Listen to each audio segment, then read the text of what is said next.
earlier today, I did a video on anger work, and then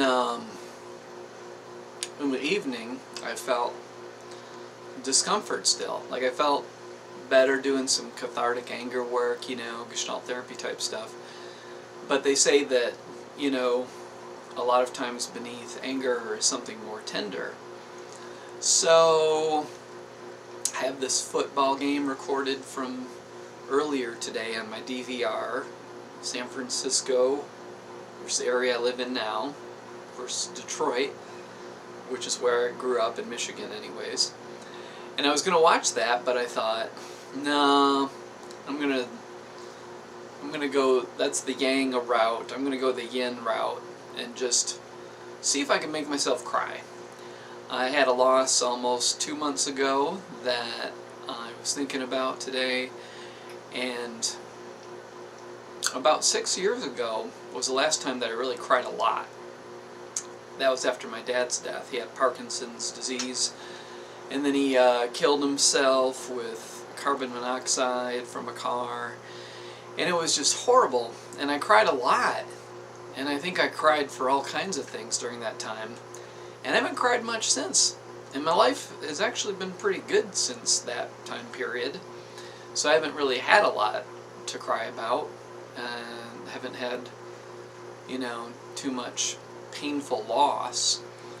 But you know, today I had to like kickstart it, like you know, just like break through, but I let myself get into it some. And I think that, you know, as a guy, that there are extra just inhibiting factors in letting yourself cry, which is part of why I want to do a video about it, just to, you know, test my comfort level with vulnerability on the topic. And it doesn't really matter what gender we are.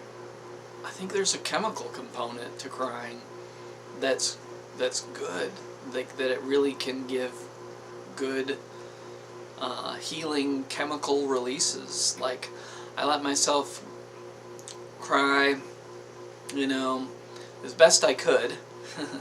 You know, there was still that kind of forcing to it, but still, there's still that release, you know, that comes from that, you know, and I'd yawn every now and then, like, you know, from just the release of the carbon dioxide, and then I felt like I couldn't really do it anymore, but there was a peacefulness that came over me, like a real tranquility, and it felt good throughout my body.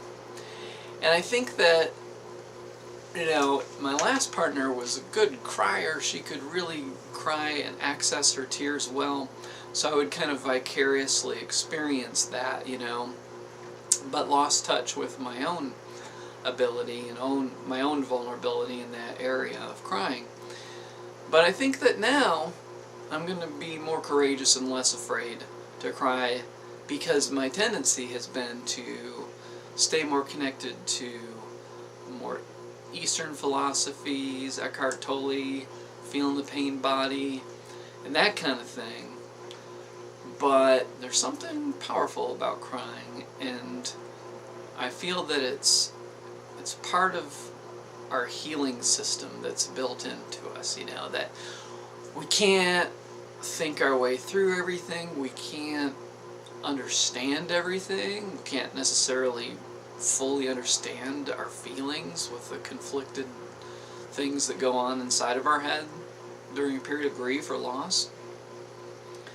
But that's what I was realizing tonight, earlier, was that I don't need to understand anything right now. I just need to let myself cry, let myself grieve, let myself feel, and I feel better. It's been a big emotional day with the anger work video earlier about that process. And they say in astrology, which I don't believe everything, but the Mercury in retrograde, I do believe they say that's a time of stopping and thinking about the past and dealing with unfinished business so that you can go forward again with more clarity.